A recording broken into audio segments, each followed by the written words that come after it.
VK news, राष्ट्र के नाम।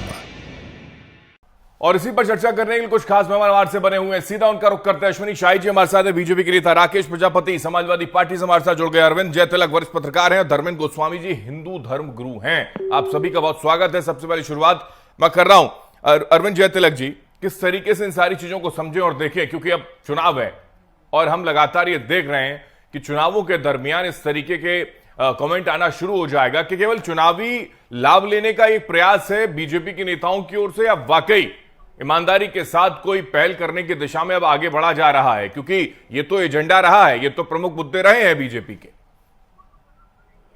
बिल्कुल हेमंत जी, आप सही कह रहे हैं। देखिए, चाहे केशव प्रसाद मौर्य जी का ट्वीट हो या उसके बाद शफीकुर रहमान का बयान आया हो, इसके दो पक्ष हैं।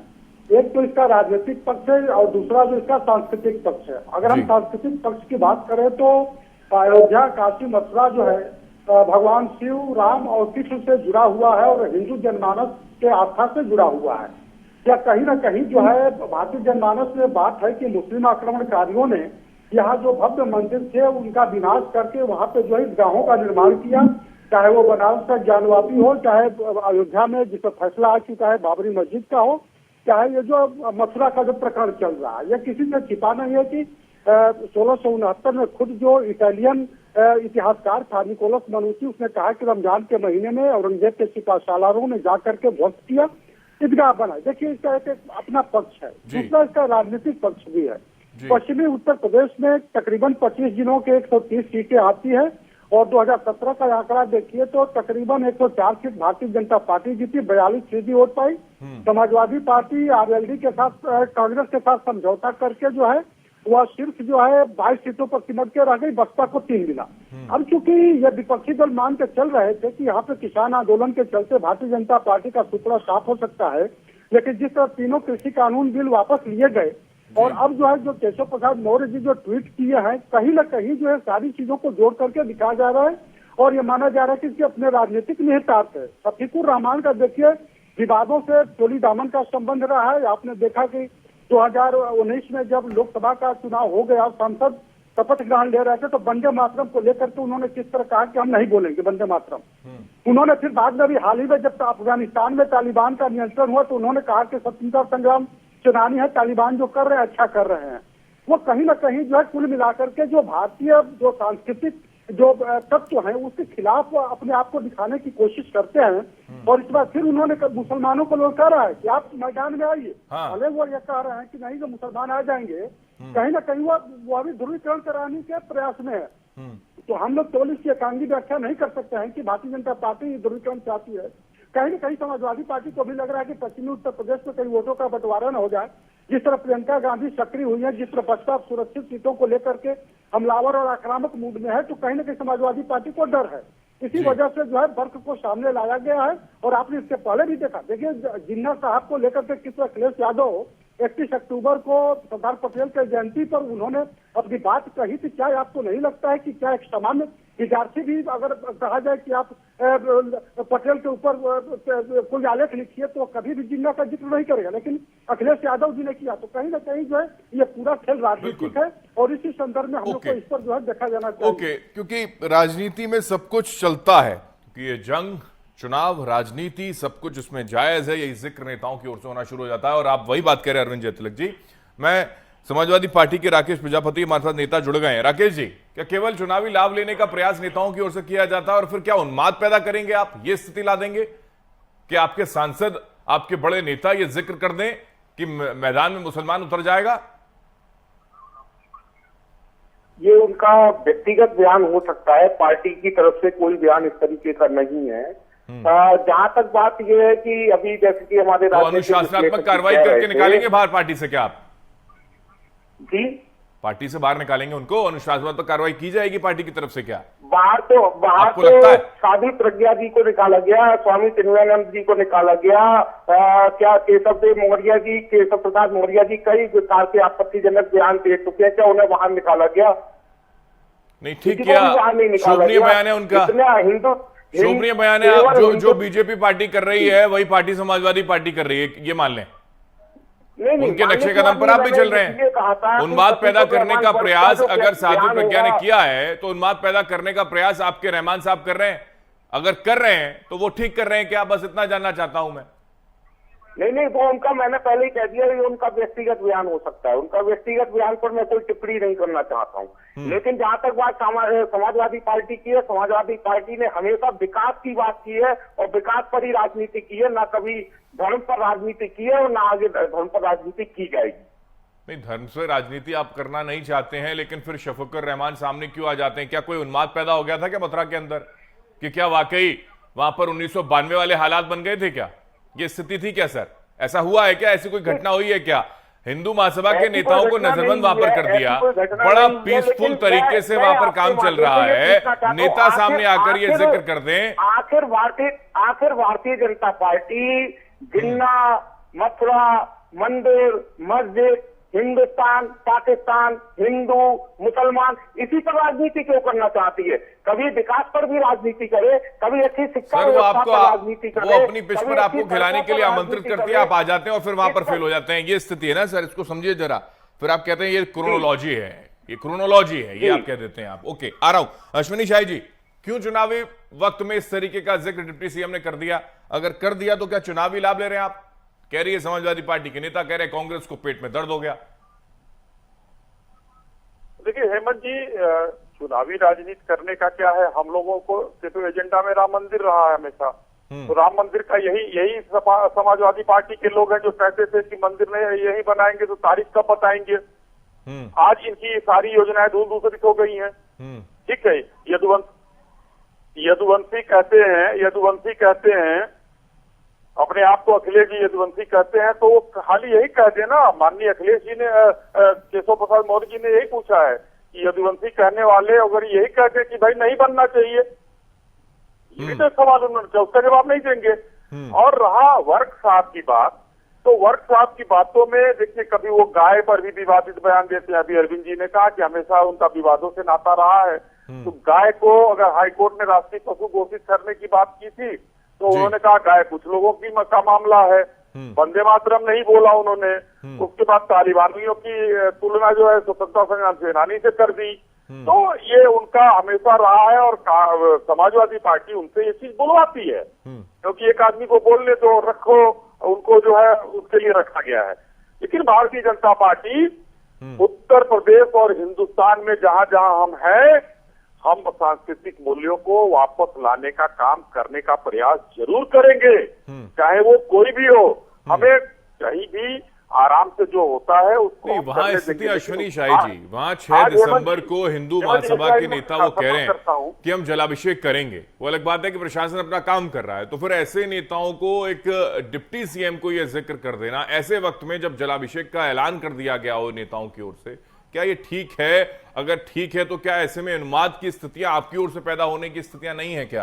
क्योंकि फिर शफीकुर रहमान जैसे नेता आएंगे सामने और कहेंगे कि आइए मुसलमान आप भी मैदान में, होने दीजिए आर पार। देखिए, मुसलमान और हिंदू को यहाँ तो मुसलमानों को समझ लेना चाहिए। धार्मिक आस्था का प्रश्न है। अगर किसी ने ये नहीं कहा कि हम आज जा रहे हैं मंदिर बनाने, वहां मंदिर तो बना हुआ है। 500 साल बाबरी मस्जिद और राम मंदिर का बताइए, 1500 साल पुराना इतिहास नहीं है। अगर ये हिंदुस्तान के मुसलमान, जिसमें हमारे सपा के साथी भी हैं, इनके नेता अखिलेश जी कहते कि हम मुसलमान हैं और अपना इतिहास बताते कि त्रेता से पुराना है, यहाँ पर मुगल पहले आए थे और यहाँ हम मुगलों की औलाद हैं। मुगलों की औलाद, ध्यान दीजिएगा, मुस्लिम नहीं, मुगलों की औलाद है, तो हम लोग मान जाएंगे चीजों को। हमारी धार्मिक आस्था पर चोट तो ये लोग मुगलों के वंशज बनाकर अपने आप को ये चोट करते हैं। कौन है मुगलों का वंशज? जरा बता दे कोई नेता हमको कि हम मुगलों के वंशज हैं। हमारा त्रेता द्वापर का इतना स्वर्णिम इतिहास रहा है और उसको जो है आज बाबर और औरंगजेब से उसकी तुलना होती है, यही शर्मसार करने वाली चीज होती है। ठीक है राकेश जी, कौन कर रहा है ये देखिए हेमंत जी। राजनीति समाजवादी पार्टी कर रही है, अन्य विरोधी दल कर रहे हैं। भारतीय जनता पार्टी अयोध्या में कोई जाता था दिया जलाने? नहीं, वो ये कह रहे हैं कि आपको चुनाव के वक्त में क्यों याद आ गया मथुरा का, वो ये कह रहे हैं, ये तकलीफ है उन लोगों की। क्यों कह रहे हैं आप लोग ये कह रहे हैं? हम कर रहे हैं अगर तो करिए ना फिर पूरा। तो अपने धार्मिक चित्रकूट को हमने हमेशा याद किया, अयोध्या याद किया, हमने मथुरा याद किया, काशी को देखिए भव्य निर्माण हो रहा है। तो हमने तो उत्तर प्रदेश को धार्मिक और जो है एक पर्यटन का केंद्र बनाया है। हाँ। आज हमारा पर्यटन बढ़ रहा है। अयोध्या में देखिए क्या स्थिति है। आप ठीक है, दीजिए राकेश जी, क्या दिक्कत क्या है अगर हिंदुस्तान के अंदर हिंदुत्व की बात नहीं होगी, हिंदुस्तान के अंदर मंदिरों की बात नहीं होगी, तो किसकी बात करें? और उसको लेकर अगर कुछ दिशा में आगे बढ़ने की कोशिश बीजेपी कर रही है, तो क्या आप उनके स्वागत के लिए नहीं खड़े होने चाहिए, या फिर सिर्फ विरोध करेंगे आप? संविधान में हिंदुस्तान नहीं है, संविधान में कहीं भी हिंदुस्तान नहीं लिखा हुआ है, आपको देखिएगा। वहां पर भारत लिखा हुआ है, तो भारत में हिंदू, मुस्लिम, सिख, ईसाई सभी लोग रहते हैं। जब मंदिर की बात होनी चाहिए तो मस्जिद की भी बात होगी, चर्च की भी बात होगी, गुरुद्वारे की भी बात होगी। आखिर आप मैं ये पूछना चाहता हूँ, आखिर आप केवल हिंदुस्तान, पाकिस्तान, हिंदू, मुस्लिम, मंदिर, मस्जिद की राजनीति पर आपका कहना यह है कि केवल ये हिंदुओं की बात करते हैं, इसलिए हम मुसलमानों की बात कर लेते हैं, ये कहना चाह रहे हैं आप भी कर लीजिए हिंदुओं की बात, आप भी आ जाए जलाभिषेक करने के लिए, आ जाइए ना सर। जलाभिषेक हम जलाभिषेक को मना नहीं करते, हमने कब कहा कि जलाभिषेक नहीं होना चाहिए, लेकिन हम ये पूछना चाहते हैं, जब चुनाव आते हैं, चुनाव के एंड समय पर राम मंदिर और ये वही तो बात है ना, ये चीज आप पहले ले लेते, ये चीज छीन लेते ना। डिप्टी सीएम के ट्वीट से पहले अखिलेश यादव ट्वीट कर देते, डिप्टी सीएम के ट्वीट से पहले अखिलेश यादव ट्वीट कर देते, तो क्या दिक्कत थी? आपको क्या मतलब मना कर रहे हैं, मंदिर में जाने से रोका जाता है? आप नहीं चाहते श्री कृष्ण जन्मभूमि को लेकर जो विवाद है वो रिजॉल्व हो जाए? बताइए, आप नहीं चाहते? आप नहीं, कौन नहीं चाहता है? तो फिर आखिर मैं ये पूछना चाहता हूं, फिर अगर वो बीजेपी के प्रमुख मुद्दे हैं और आपके नेता उसको लेकर स्वागत भी ना करें और वो कह दें कि चुनाव के लिए इस्तेमाल हो रहा है, तो ये काम पहले आप कर लेते, फिर वो बीजेपी के नेता कह देते कि आप इस्तेमाल कर रहे हैं, क्या दिक्कत थी? क्यों नहीं कहा? हम तो सिर्फ हमारे राष्ट्रीय अध्यक्ष जी ने हमेशा विकास की राजनीति की है, कभी भी इस तरीके की राजनीति नहीं की है। वो हमेशा विकास की बात करते हैं, हमेशा जो है अच्छे इंफ्रास्ट्रक्चर, शिक्षा, स्वास्थ्य की बात करते हैं। ये बता दें कोई भी ऐसा काम जो इन्होंने किया हो? केवल जो है इस तरीके का ही काम करते हैं, केवल शिलान्यास करने का काम किया। कोई ऐसा काम बताएं जिसका आप शिलान्यास करने के बाद इन्होंने फीता काटने का काम किया हो 4.5 सालों में? ठीक है, अश्विनी जवाब दे दीजिए उसको। धर्मेंद्र जी मैं आपके पास आ रहा हूँ, अश्विनी जवाब दे दीजिए। उन्हीं का फीता काट रहे हैं आप केवल, आप किया गया इनके द्वारा। जी हेमंत जी, देखिए, हम ठीक है ये विकास की बात करते हैं, लेकिन वो कौन सा विकास था जो 92 में माननीय मुलायम सिंह जी ने गोलियों से कारसेवकों को छलनी करा दिया, सरजू का पानी खून से लाल कर दिया? वो कौन सी विकास था? राम मंदिर का ताला खुलने के बाद एक चिट्ठी बहुत चर्चा में आई थी, अरविंद जी को याद होगी, जो मुलायम सिंह जी यादव ने लिखा था राम मंदिर बनने से रोकने के लिए ये न हो। ये कौन सा था? टेंट विधानसभा में अपनी बहू का प्रचार करते हुए उन्होंने कह दिया तो हमने 16 की इतने मरवा दिया, कितने मरवा दूं, मैं क्या करूं आप लोगों के लिए? ये कौन सा विकास का मॉडल है? ये सब इनके विकास का मॉडल है? तो भाई विष्णु भगवान की मूर्ति की उन्होंने कहा कि बहुत भारी मूर्ति बनवाएंगे हम, राम से वहां विष्णु भगवान की मूर्ति बनवाएंगे। कहाँ है वो मूर्ति? विष्णु पूजक है अगर अखिलेश जी तो इन लोगों को टोपी पहनकर मुख्यमंत्री निवास में रोजा अफ्तारी करने से फुर्सत नहीं थी। और रोजा अफ्तारी कौन करता था? जो रोजा नहीं रहता था। अखिलेश जी रोजा नहीं रहते थे, लेकिन रोजा अफ्तारी उनके यहाँ होती थी। जब से भाजपा की सरकार आई है रोजा अफ्तारी बंद है। हाँ, चलिए कुछ तो सीख लिया उन्होंने। ये जो विकास की बात इससे ज्यादा हम लोग करते हैं। क्या इस देश से आप मुसलमानों को निकलवाना चाहते हैं क्या? अब किसने जब इस देश में होली दिवाली भी बनेगी तो रोजा अख्तियार भी होंगे। सुनी जी, जब इस देश में मैंने दिया, मैंने नहीं कहा कि मुसलमान हमारे भाई हैं, वो भी मैंने आपको पहले करते हैं। मुगलों की औलाद अगर आप लोग हैं तो बताइए, नहीं तो हिंदुस्तान में रहने वाले सारे हिंदू हैं। एक तरफ तो आप कहते हैं कि भारत की संस्कृति अच्छी है, भारत की संस्कृति है तो भारत की संस्कृति में ये भी लिखा है हिंदू, मुस्लिम, सिख, ईसाई आपस में सब भाई भाई, ये भी लिखा हुआ है हिंदू संस्कृति में। तो ठीक है भाई है तो आप बात कर लीजिए ना। आप कहिए मुसलमानों को ऐसा नहीं बोलना चाहिए, कृष्ण का भगवान की मूर्ति लगनी चाहिए, वहाँ मंदिर का भव्य निर्माण होना चाहिए, वहाँ सफाई होनी चाहिए। आप कहिए, अगर आप भी भाईचारा दिखाइए ना, हम ही भाईचारा दिखाएं, आप भी दिखाइए। नहीं तो ये मुद्दे आपको चुनाव के समय ही क्यों याद आते हैं? मैं तो ये पूछना चाहता हूँ, आप विकास की बात कर करेंगे, आप 2 करोड़ की, मैं आपसे पूछना चाहता हूँ 100 स्मार्ट सिटी कहाँ है? हिंदू कहते हैं अपने आप को जिगरा रखते हो तो बोल दीजिए। अरे हिंदू हम भी है, जब से हम भी कहते हैं हिंदू, लेकिन 100 स्मार्ट सिटी कहाँ है? अरे 100 स्मार्ट सिटी कहाँ है? 100 स्मार्ट सिटी कहाँ है? 2 करोड़ रोजगार का है, 2 करोड़ रोजगार का है, 100 स्मार्ट सिटी कहाँ है? आप बोलिए ना, 100 स्मार्ट सिटी कहाँ है? 100 स्मार्ट सिटी कहाँ है? आप मंदिर और मस्जिद पर ही हिलाकर जोड़ेंगे पूरी जनता को। 2 करोड़ रोजगार का है, रोजगार की स्थिति बताइए, पेट्रोल के दाम आसमान छू रहे हैं, उसकी स्थिति बताइए, जीएसटी की स्थिति बताइए, डीजल की स्थिति बताइए, डीजल की स्थिति बताइए। आप बोलिए, बनना चाहिए, 170 रुपए का, 200 रुपए का मिलता है, 500 रुपए का पहुंचा दिया, पेट्रोल के दाम 100 से ऊपर पहुंच गए।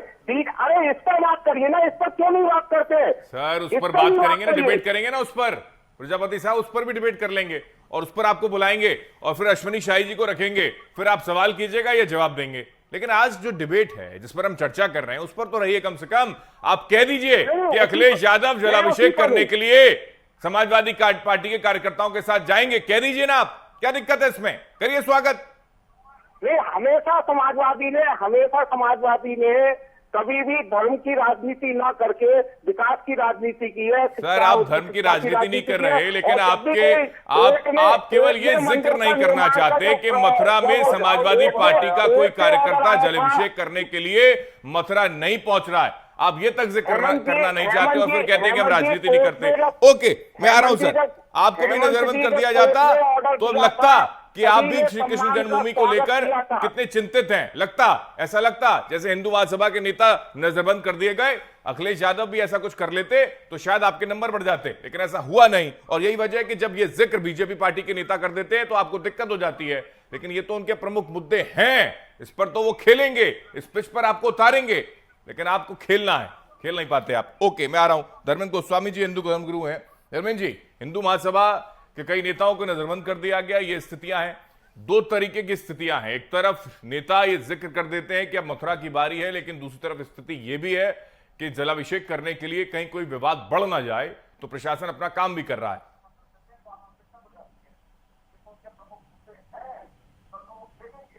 धर्मेंद्र जी।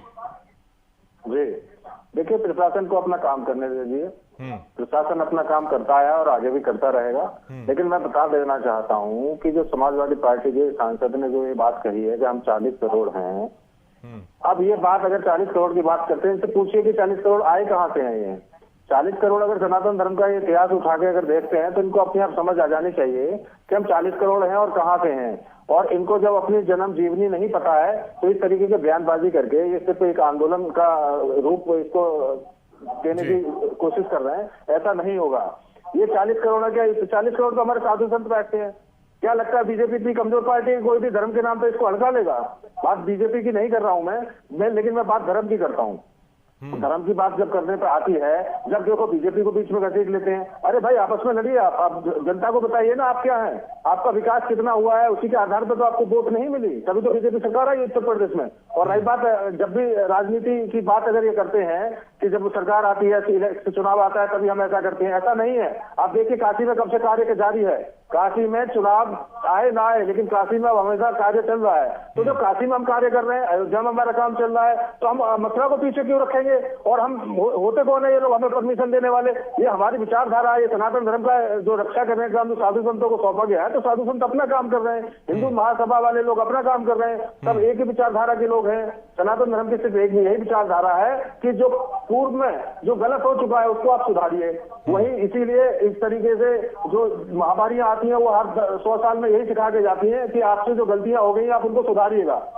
तो इसीलिए हम जो गलतियां पीछे हो चुकी है उनमें सुधार करने जा रहे हैं। उसमें अब किसी शासन प्रशासन अपना भले काम करता रहे, लेकिन इस तरीके से ये जो लोग बीच में बोल के राजनीति की रोटियां सेक रहे हैं, इनको आवश्यकता नहीं है। ये अपने आप को हिंदू नहीं, ये मुस्लिम घोषित करना चाहते हैं। अरे तो सीधा सीधा बोलिए ना कि हम मुस्लिम है। और ये 40 करोड़ क्या बात करते हैं? 40 करोड़ साधु संत में क्या? साधु संतों को शास्त्रों में प्रमाणित है कि हमको शास्त्रों की भाषा भी आती है और हमको शस्त्रों की भाषा भी आती है। हमको किसी शासन प्रशासन से अपने शस्त्रों को उठाने के लिए कोई ऑर्डर नहीं मिलता है। और मैं चैलेंज करके बता देना चाहता हूँ कि अगर इस तरीके के विद्रोहीपूर्ण बात करेंगे तो अच्छा नहीं होगा। साधु संत पीछे नहीं हटे हैं, हमेशा आगे आए हैं और मौका पड़ा तो इस बार साधु संत सबसे पहले आगे आएंगे। हम धरना नहीं देंगे, हम अपना अधिकार है और हमें अपना अधिकार लेने की किसी से पूछने की आवश्यकता नहीं है और हम अपना अधिकार बहुत जल्द लेकर दिखाने वाले हैं।